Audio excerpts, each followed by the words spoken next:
What's up, guys? Welcome to the channel. My name's Anthony, and in this video, I'm going to show you some statistics that compare Bitcoin's performance to that of gold and the stock market so far in 2020. We'll also talk about the importance of owning uncorrelated assets to make sure that your portfolio is well diversified. After that, we'll get into some technical analysis and show you exactly what price level Bitcoin needs to cross in order to break its long-term overhead resistance. With its third halving only 10 days away, the price of Bitcoin will likely continue to be volatile in the short term. And if you don't know this, that will likely influence the entire cryptocurrency asset class. So whether you're a Bitcoin maximalist or more of an altcoin enthusiast, it's time to begin paying close attention to the Bitcoin price. But before we get into it, I just want to thank all our new and returning subscribers for the continued support and explain what we do here for our first-time viewers. Crypto Ride exists to help you responsibly navigate the unpredictable world of cryptocurrency through news videos, technical analysis, and crypto project review videos. So if you're passionate about incorporating cryptocurrency into your overall wealth-building strategy, then go ahead and subscribe to our channel now in the bottom right corner of your screen and activate that bell notification to stay connected. All right, let's get into it. In the thumbnail of this video, you saw the Amazon logo, and you might have been wondering why on a cryptocurrency channel. Well, I just want to take a brief moment to talk about the stock market. And really, one of the points of this video is to talk about how Bitcoin itself has decoupled from the stock market. We talked a lot on this channel about how they were moving together about a month ago in March. And since then, Bitcoin has broken away, and we're going to get into that. But if you didn't see this, the Dow started May. It shed 600 points as coronavirus fears resurfaced. Amazon posted its first quarter sales, and they jumped 26% up from last year. But they also warned that $4 billion in expected coronavirus-related costs could drag operating income to negative to the tune of $1.5 billion. So they were telling their investors and shareholders that even though they were profitable, it may not stay that way because of the impact of the coronavirus. So that's first and foremost. And another thing I wanted to make sure I did in this video was to make you guys aware of just how many big name stocks kind of drive the stock market. So, and a lot of it is the FANG stocks. And these market capitalizations are so large that if some of these big juggernaut companies like an Amazon start to have some really bad quarters consecutively, that could really drag the whole stock market down. So let's talk about Bitcoin because it's been an incredible week. Congratulations to those of you guys holding. Of course, the market cap is now over $250 billion.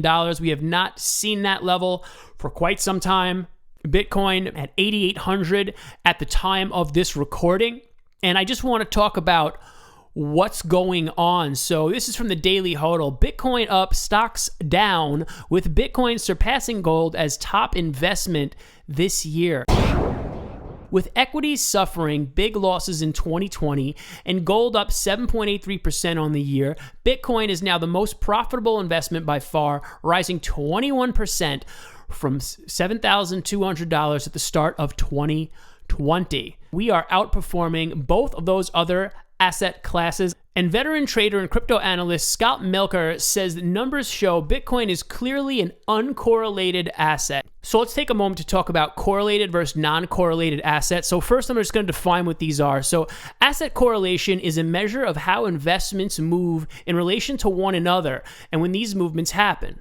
When assets move in the same direction, they are considered to be highly correlated. When one asset tends to move up while the other goes down, the two assets are considered to be negative correlated. And then there's such a thing like we're talking about non-correlated. So that means that they kind of move, they have a mind of their own. And that's kind of what cryptocurrency is. It's an asset class that has a mind of its own.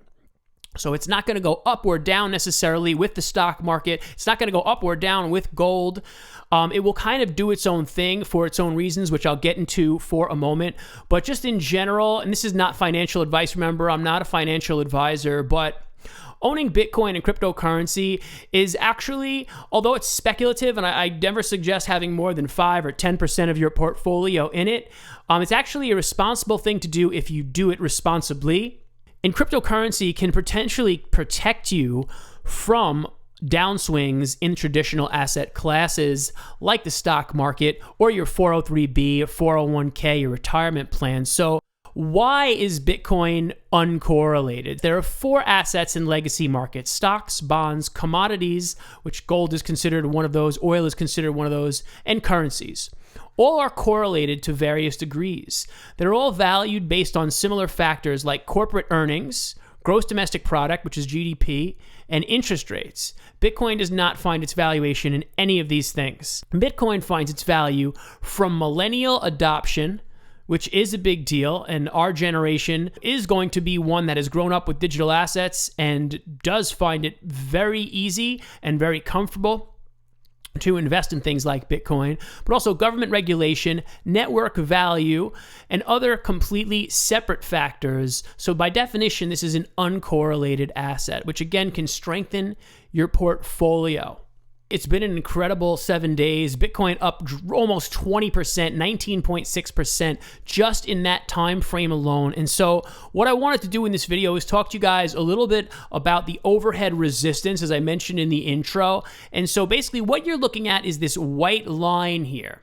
And this looks kind of short, but I want to just tell you something. These are weekly candles. So this is all week on the weekly time frame. And what I really want to point out is this dates back to June of 2019. So we are going back almost a full year since we had this downwards pressure that we have not been able to cross. So what that's telling you is this is steep and fierce resistance, and that was $9,400. So the level that I'm going to tell you right now, and the level you need to watch, if there's one level that you are putting into your alerts, make it $9,400. If we can break out past that level, I'm not saying it's off to the races, but if we can break out past that level and close above it on a daily candle and especially on a weekly candle, then you could really start to see some real upward momentum as we push up to this next resistance point, as I'm just eyeballing it, around, let's say, 10,200, and then you could potentially see this price move up to 11,000 and change, right? So, but the first important thing to keep this upward momentum going is we need to see Bitcoin break $9,400. So keep an eye on that price level. We're going to have to monitor this. The other thing I want to say, which is potentially bullish, is we do have a crossover on the weekly time frame for the MACD. On these longer time frames, when you see something flip like this, it is potentially a big deal. As I mentioned, 10 days out from the halving, this could end up being one of those historical runs right now, guys. So these are exciting times. Hopefully you are well positioned for the upcoming bull market, because like I said, it could be historical. Let me know in the comments section if you're already invested in Bitcoin. If you're not, let me know why you haven't invested yet, and if you're considering doing it now. But as always, I want to remind you never to invest more than you can afford to lose in speculative investments like cryptocurrency, and remind you to enjoy the ride. I'll see you in the next video.